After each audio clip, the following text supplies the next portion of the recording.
বৌদি ভাই, তুমি কিন্তু আমাদের প্রত্যেকের মনটা খুব খারাপ করে দিলে। তোমাকে কি বলবো ঠিক বুঝতে পারছি না অঙ্কিতা। তোমার উপর তো আমার কোনো জোর নেই যে আমি তোমাকে জোর করে বলবো তুমি তুমি যেও না।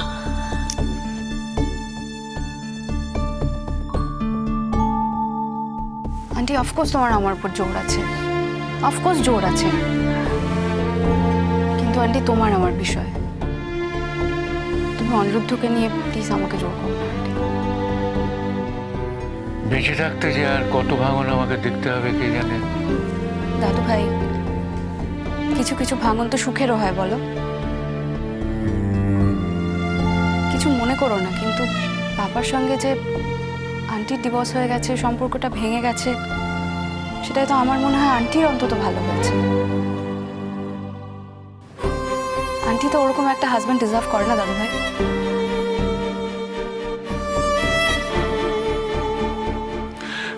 শ্রীময়ী, এই ওষুধটা খাবার আগে না এটা কিছু। রোহিত আঙ্কেল, আমি জানি তুমি খুব ভদ্র মানুষ, তুমি কথাটা ঘুরিয়ে দিতে চাইছো, কিন্তু আমি তো যেটা বলেছি সেটা সত্যি কথা রোহিত আঙ্কেল। আসলে পাপার নেচারটা আর অনিরুদ্ধর নেচারটা অনেকটা সিমিলার, যদিও পাপা অনিরুদ্ধর মতো অতটা সেলফিশ নয়, কিন্তু পাপার কোনো ব্যালেন্স নেই। পাপা নিজের লাইফটা ব্যালেন্স করতে কোনোদিনই পারেনি, আর এখনো পারে না। পাপার জন্য আমার সত্যিই কষ্ট হয়, বাবা এতটা কনফিউজ, কিন্তু সেই কষ্টে তো আমরা কিছু করতে পারবো না বলো। পাপার কষ্টে আমাদের কিছুই করার নেই। বৌমা, তুমি কি খাবে বল? আমি কিচ্ছু খাবো না মিঠুদি, কিন্তু তুমি এরকম ভাবে কান্নাকাটি কেন করছো বলো তো? কি হয়েছে? এ বাড়ির সঙ্গে এতগুলো বছর এমন ভাবে জড়িয়ে গেছি না।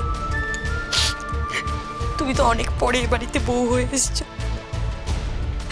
আমার বৌদিমণি এমন একটা মানুষ না যে সবাইকে সে আপন করে নেয়। আমি যে এ বাড়িতে কাজ করি সে কথাটা আমাকে কোনোদিনও বুঝতে দেয়নি। বৌদি যখন দিটির স্কুলে প্রাইজ পেল, বৌদি নিজে হাতে না ওই প্রাইজটা নোংরার জায়গায় ফেলে দিয়েছে। আমি ওটাকে তুলে বুকে করে নিয়ে গিয়ে আমার ছোট্ট করে সাজিয়ে রেখেছি। ও মা, তুমি বাপের বাড়ি যাবে, তার মানে ওই প্রাইজটা মাকে দেখাতে নিয়ে যাবে, তাই তো? প্রাইজটা ওখানে আছে। মানে বাড়ি যাবার সময় তুমি প্রাইজটা ওখান থেকে নিয়ে যাও। বৌদিমণি, তুমি ওটা ওখানে রেখেছো কেন? এই বাড়িতে ওটা রাখার জায়গা নেই মিঠুতে।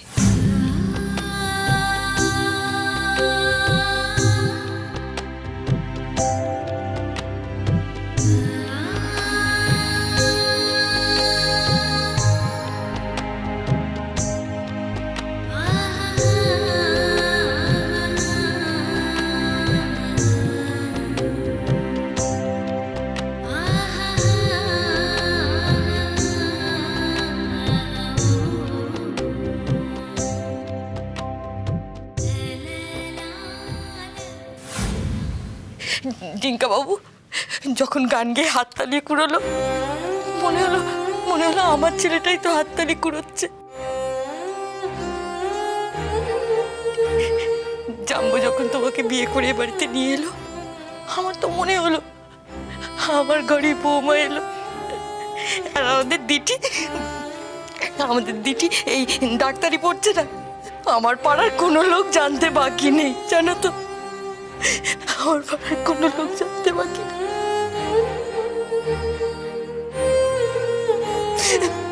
যখন শুনলাম তুমি এ বাড়ি থেকে চলে যাচ্ছ, কাজের লোক হয়েও আমি দূরে দাঁড়িয়ে থাকতে পারলাম না বৌমা। আমার যে খুব মন কেমন করছে, তুমি চলে যাচ্ছ, আমার খুব মন খারাপ।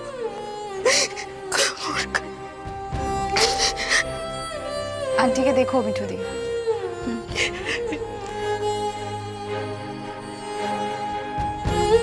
আরে আমি চলে গেলেও তো আসবো মাঝে মাঝে, নাকি?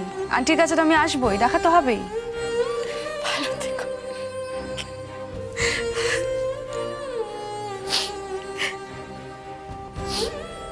আন্টি তাহলে আমি আসি এখন, তুমি সাবধানে থেকো। হ্যাঁ, বাহ,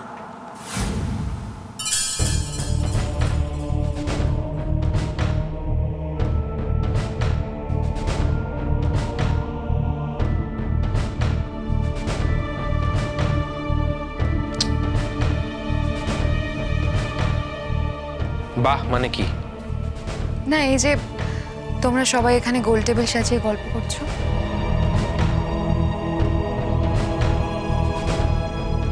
প্রত্যুষ আমি এতটা রাস্তা একা একা এলাম, তুমি তো গাড়িটা নিয়ে আমাকে আনতে যেতে পারতে।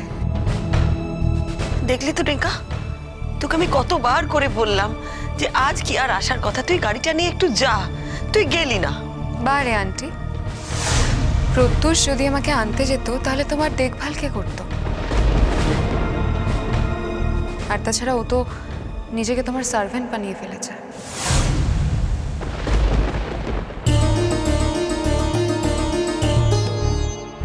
কি বলতে চাইছো তুমি? রোহিত আঙ্কেল, আমি যাই বলতে চাই না কেন, আমি সেটা আমার শাশুড়ি আর আমার স্বামীকে বলছি, প্লিজ আপনি এর মধ্যে ঢুকবেন না।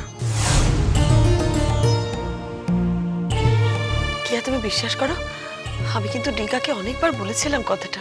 তুমি এত ক্ল্যারিফিকেশন কেন দিচ্ছ মা? কিয়া, সারা জীবন যদি আমি আমার মায়ের সার্ভেন্ট হয়ে থাকি না, আমি গর্ববোধ করব। আর সেই সুযোগটা তোমার কিন্তু নেই। তুমি তো বিয়ের আগে অনেকবার এই বাড়িতে এসেছো, একাই এসেছো, তোমায় তুমি আনতে যাইনি।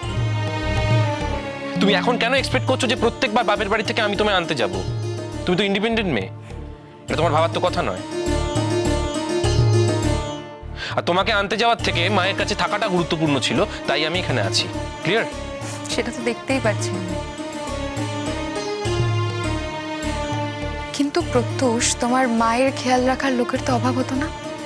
এই তো রোহিত আঙ্কেল আছেন।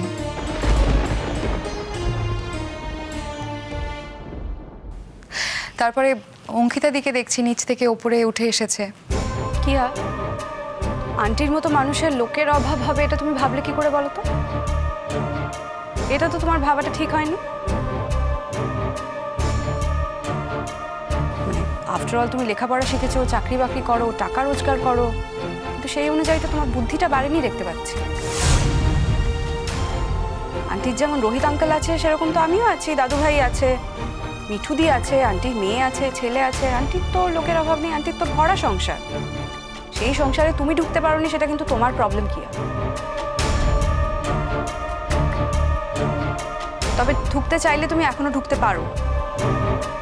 আমার মনে হয় সেটাই বুদ্ধিমানের কাজ হবে। কিয়া, একটা কথা মাথায় রেখো, ডিঙ্কা কিন্তু অনিরুদ্ধ নয়। অনিরুদ্ধ যেটা যেটা পারে, ডিঙ্কা কিন্তু সেগুলো পারে না। আমার মনে হয় এটা মনে রাখলে তোমার জন্যই বেটার হবে।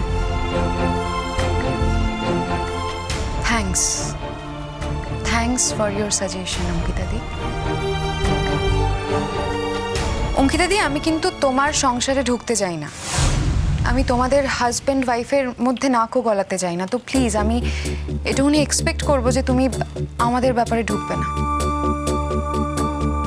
কিয়া, প্রয়োজন হলে বৌদি ভাই আমাদের সম্পর্কের মাঝখানে হাজারবার ঢুকতে পারে, ইচ্ছে হলে শাসনও করতে পারে, কারণ বৌদি ভাই যে কথাগুলো বলছে সব কথা সত্যি।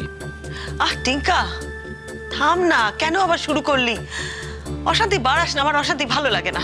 তাই নাকি আন্টি? মানে কি বলতে চাইছো বৌমাকে? দাদু ভাই, ঠাম্মির অনেক বয়স হয়েছে, তুমি এই বয়সে যেটা করছো সেটা কিন্তু একদম ঠিক কাজ করছো না।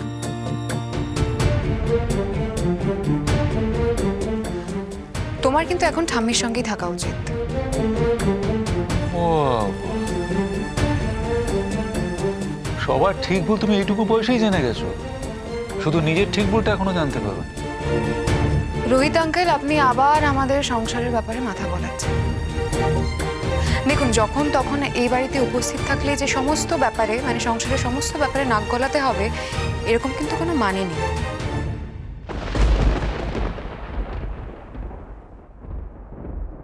শোনো কিয়া, আমি অনেকক্ষণ ধরে তোমার বেয়াদুপি সহ্য করেছি, আর কিন্তু করবো না। আর তুমি যদি মনে করে থাকো যে বারবার তুমি আমার দিকে বাইরের লোক বলে আঙুল তুলবে এবং সেটা শুনে আমি চুপ করে যাব, তাহলে কিন্তু তুমি ভুল করছো।